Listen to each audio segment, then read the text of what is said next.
Во рамките на Урбаните вести ќе разговараме со двајцата браќа Дејан и Кико Ачковски, со кои познати билкари, а ќе ни објаснат како можат билките да помогнат во здравствените проблеми кај човекот во овој период од годината.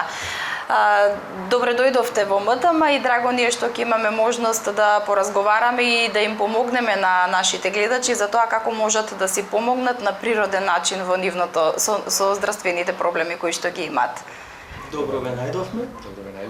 Поздрав до сите гледачи на МТМ телевизија. Најпрво би сакала еве да го започнеме разговорот со оваа билка која што ја имаме денес на масава. Ќе ни кажете ли поконкретно за која билка станува збор, во што може да им помогне на нашите гледачи? Сега, ова е инаку златен корен или со латинско име Rhodiola rosea и позната е како билка на долговечност.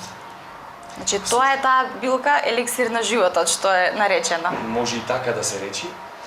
Билката е во родот на адаптогени билки и помага за да се подобри ситуацијата на целото тело. Така? Значи, општо го подобрува психичкото и физичкото здраве или кондиција. 300% со 100%. Така, и каде може да ја најдат гледачите оваа билка? Оваа билка се најдува на големи висини, до 3000 метри. Порано уште испраќале експедиции на Тибет специјално да ја бараат оваа билка. Значи многу е ценета, многу е вредна и многу лековита. Во Македонија ја нема. Во Македонија ја има, меѓутоа треба да се знае точно каде да се побара. Така, меѓутоа треба да се потруди некој за да појде да ја најде. Така. Меѓутоа, еве, тие што се заинтересирани можат да ве побарат вас, вие ја имате. Предпоставувам, можете да им помогнете. Во форма на капки, каде што така? на најлесен начин може да се зема. А бенефитите од златниот корен се гледаат, па да наречам, за релативно кратко време. Тоест, во 2-3 дена кога се конзумира, одма се гледаат првите резултати. Не треба многу чекање за оваа билка. Добро. Сега верувам дека голем дел од родителите ги интересира за нивните деца, особено она што е актуелно нели во периодов на алергиите. Ке може ли да ни објасните подетално кои билки можат да помогнат за спречување на овие алергии, особено и кај возрастните, ама особено и кај децата? Ајде прво да почнеме од базата, од коренот, како алергии ве настануваат. Можат да бидат алергиите сега во ова време конкретно, прво што може да биде од храна.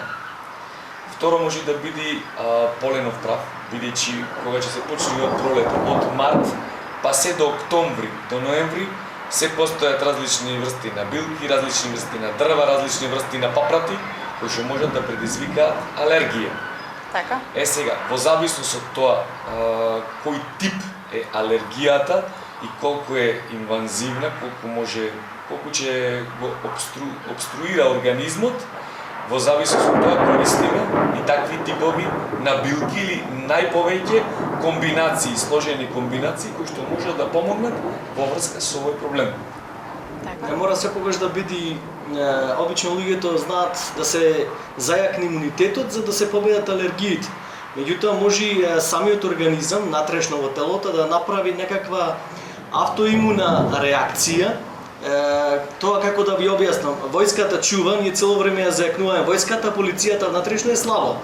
И на некој начин автоимуно може се нормално да си функционираме, меѓутоа само при допир до една билка може моментално да се јави страшна реакција на организмот, која по некое време, по еден час, ја препознава како непријателска состојба и се брани самиот од нешто што на некој начин не постои, самиот против себе. Така.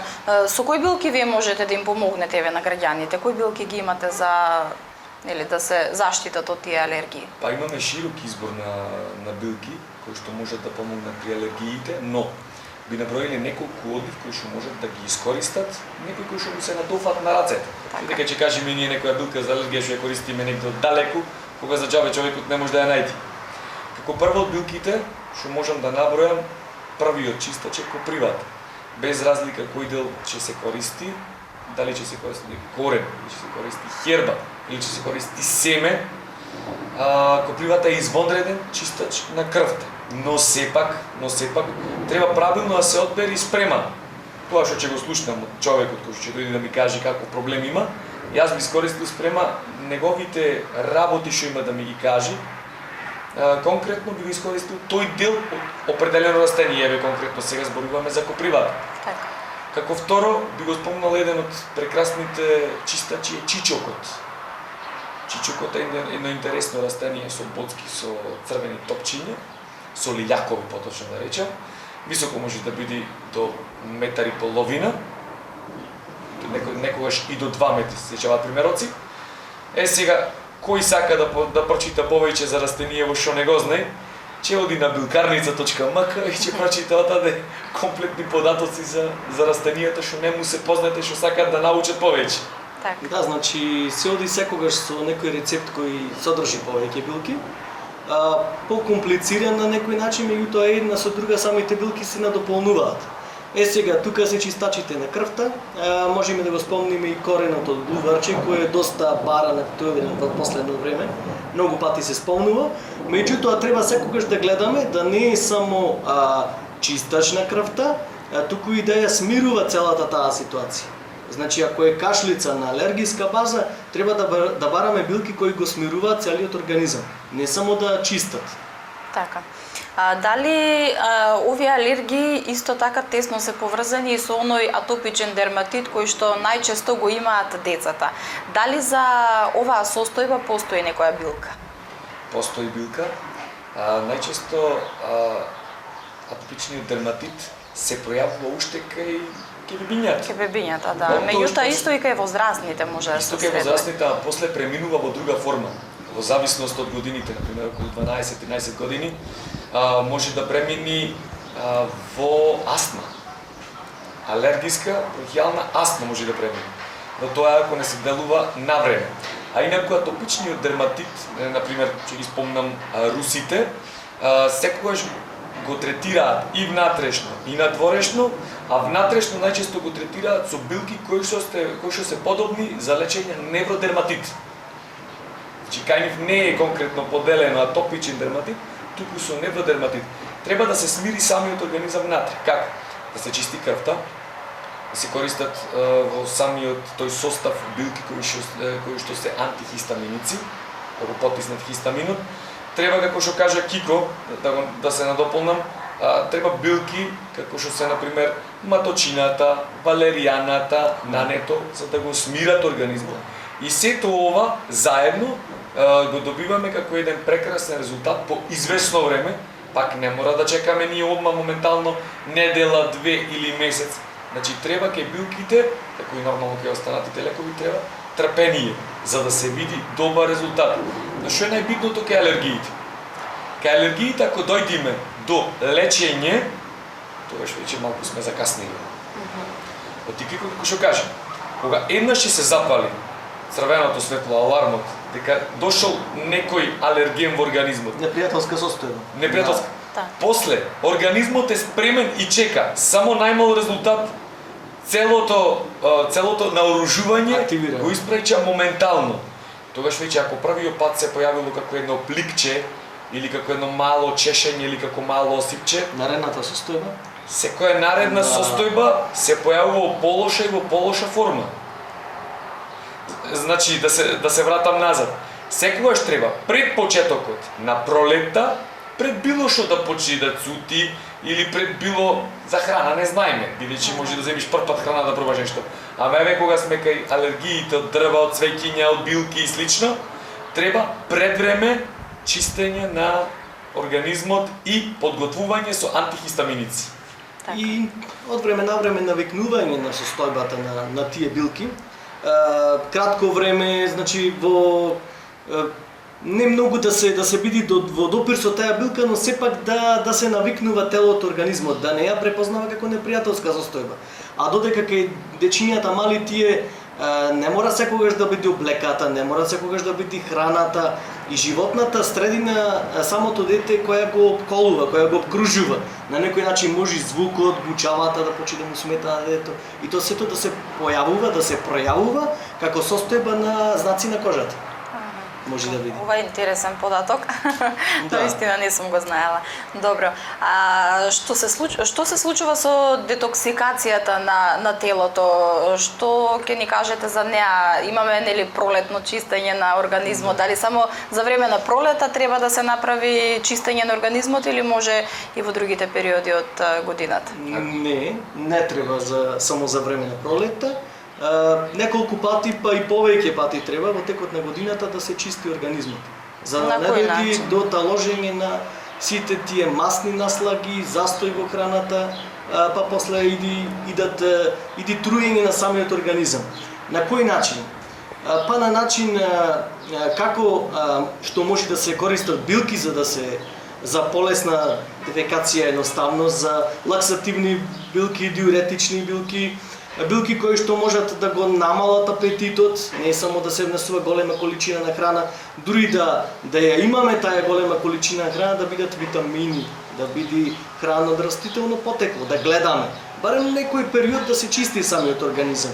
Сега, ако се внимава на сето ова, нема да дојде воопшто до замастување на дали се работи за црн дроб, дали па после црниот дроб сите отрови може да ги врати во жолчката, па пак назад лабораторијата ако не е чиста, сите тие на крај резултати излегуваат во крвта, а па кожата е огледало на целата состојба на организмот.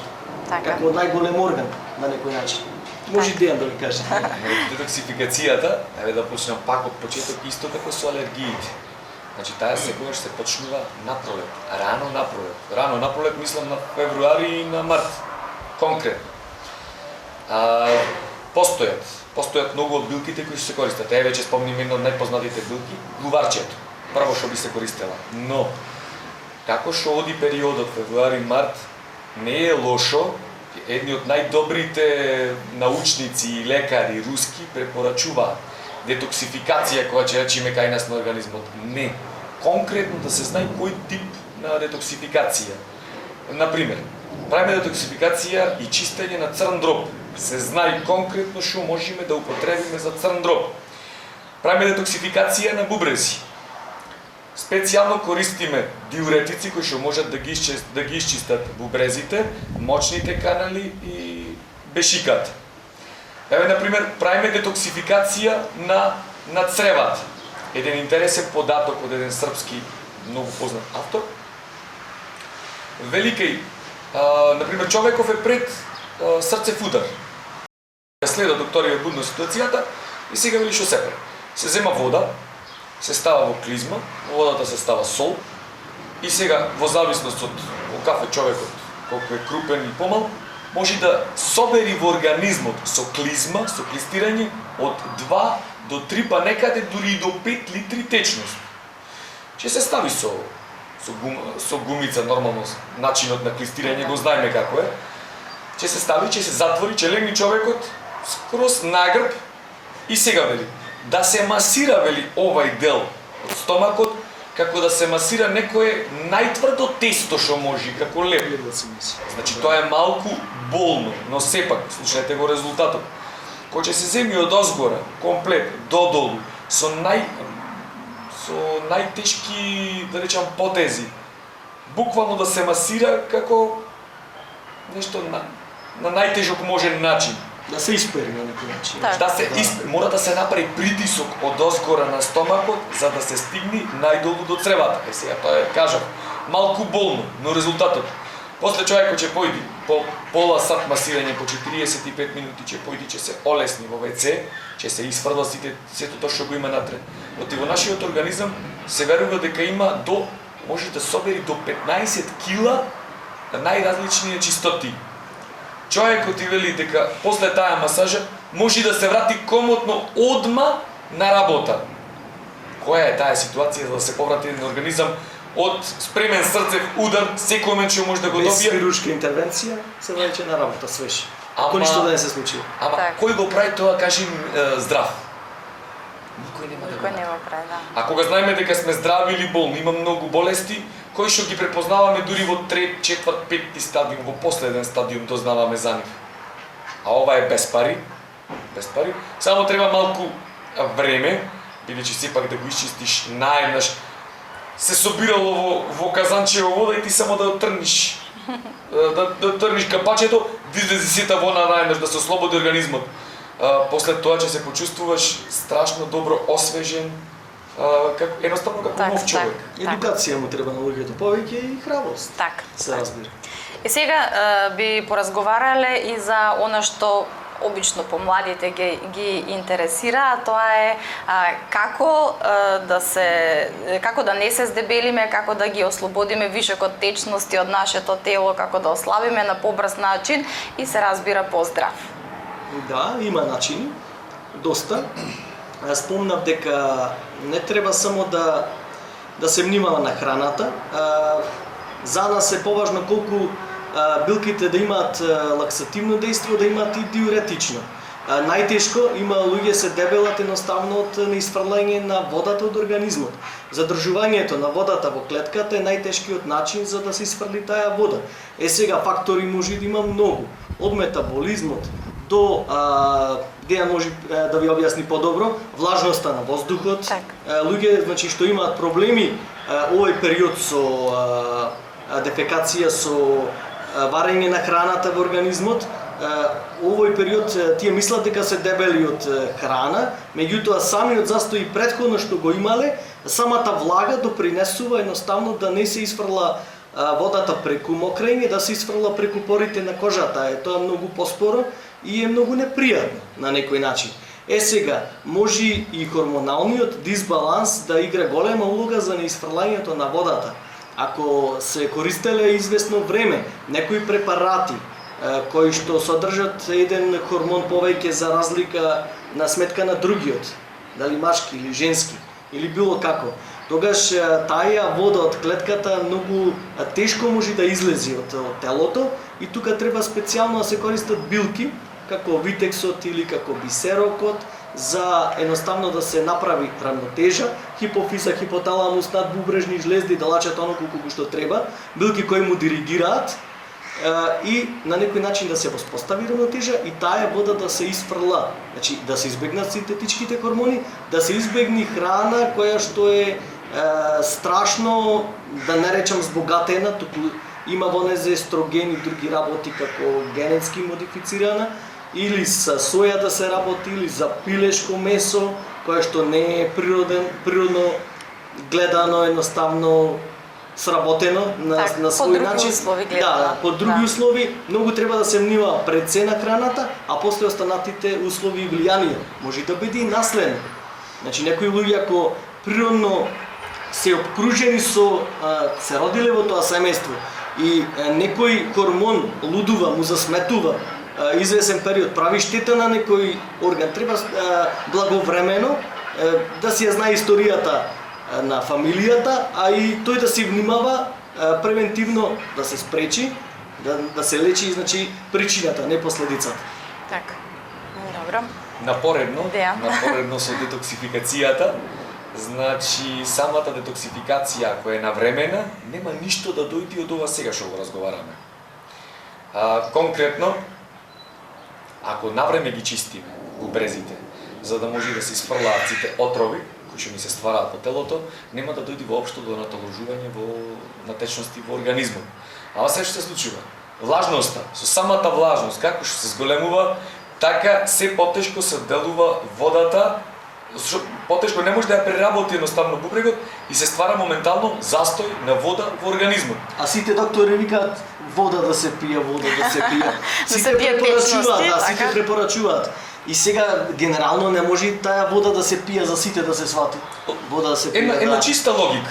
Сега моментално сегде се препорачува да се пие литар и пол, 2 па дури до 3 литри течност. Јас дојдам да во текот на денот, пијам јас 2 литри течност. Јас не одам ниту еднаш, ниту 2 пати во ВЦ, например, по мала нужда, тој застој и сега. Другиот ден го правиш истото, третиот ден го правиш, а ти сигурно не стоиш место, одиш, функционираш, работиш, трчаш, средуваш еден куп работи телото, некаде тие течности треба да се isfрлаат. А не се губи квалитетно таа течност. Не се губи, значи треба нешто што да го земиш во мала количина, а да може да поттикне isfрлање или диуреза на сите тие течности кои што нормално треба да поминуваат низ бубрезите да ги isfрлаат сите отровни материи. И сега, како што одеше на назад времето, покрај пациенти покрај нас, друго е да се напиеш чај во голема количина, друго е да се земиш тинктура, да земиш од определени диуретици, како што се погоди спрема хемијата. Големо количество на концентрат од самата билка. Така. Да. Земаш полека, че отвори организмот, не му даваш да внесува големи течности организмот, а всушност полека правиш одлив на самите сите тие отровни материи кои што се лачат преку организмот. Еве на пример, не мора секогаш да се внеси количина за да мора да се извади од телото. Има во Луксембург една посебна клиника каде што луѓето едноставно гладуваат и жеднуваат. По 10, по 20 дена ги држат без јадење. И без пиење. По 3, по 4 дена ги држат без пиење. И едноставно цело време, а телото се испрла. Се испрла течности, се испрла храна. И на некој начин тоа е тоа, не е да се внеси за да мора да се изнеси храна, не е тоа правилно. Значи мора да е нешто мало ефикасно за да може да се ослободат мало тие ефикасно, течности. да, и што сме слушале примери, како што кажа Кико од луѓе, еве на пример, луѓе што постеле, што постат за време на Тримирот, на Великденскиот пост, што имаме информации од прва рака што ни кажуваат, вели ништо не јадиме првите 3 дена, ништо не пијаме, а изфрламе толку многу преку мокрачата како да пиеме денеска по 3 литри течност. Значи се чисти на најприроден можен начин организмот. Така. И сега веќе почнува времето на летните одмори, граѓаните веќе размислуваат кој каде ќе го помине годишниот одмор и секако она што најмногу ги интересира како да се справат со изгорениците и како да се заштитат од сонцето, нели, да не им изгори кожата. Па ќе може ли да ни кажете вие постои ли такво нешто во вашата палета? Постои се, зависи зборуваме за превенција или веќе за и за двете ќе кажеме, да. Да. Еве ако сме кај превенцијата, една од најдобрите работи што може да се помогне е маслото од ајдучка трева и маслото од орев. Значи најдобрата можна природна заштита. И исто така, ако земеме коприва и ако ја сомелиме во блендер, заедно да измешаме на пример со малку масло или со малку метче да ја донесеме на кожата, таа ќе створи еден заштитен слој кој што ќе не штити подобро од било кој фактор кој што се продава на нашиот пазар. Зборуваме за природен начин. Например, ако не мора одат луѓето на одмор, не мора да ги користат компирите да ги пржат за јадење, го рендат компирот, го цедат и се мачкаат на кожата, едноставно скробот што го содржи компирот ја заштитува кожата и ја влажни и многу брзо се опаравува оштетената кожа. Ама овде веќе зборуваме за изгореници, да. За изгореници. Имаме намирници кои што ги има по продавниците, кои што може брзо да си помогнат. Така, колку може тие да помогнат за да се справат граѓаните? Ако се делува превентивно и брзо, може и да помогнат многу повеќе од сите заштитни креми со UV фактор. Фактори. Еве од имена најпознатиот заштитен крем кај нас што се користи за после изгореница, кисело млеко. Да, тоа е природен начин како да се Најприроден начин да се хидратира кожата, да се навлажни, да се омекни цело време става. Лично сме ставале кога сме имале проблеми, не знаеш, одиш како малче, трчаш на плажа, че изгориш.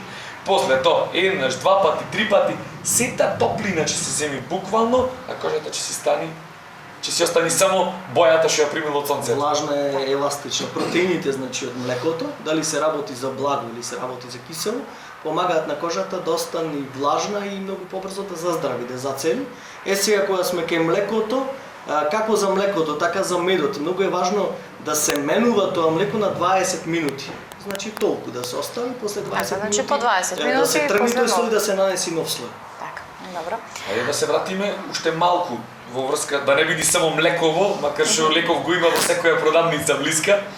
Тука е кората од даб, значи чај со кора од даб, танините помагаат да се стабилизира кожата и да е изгореница.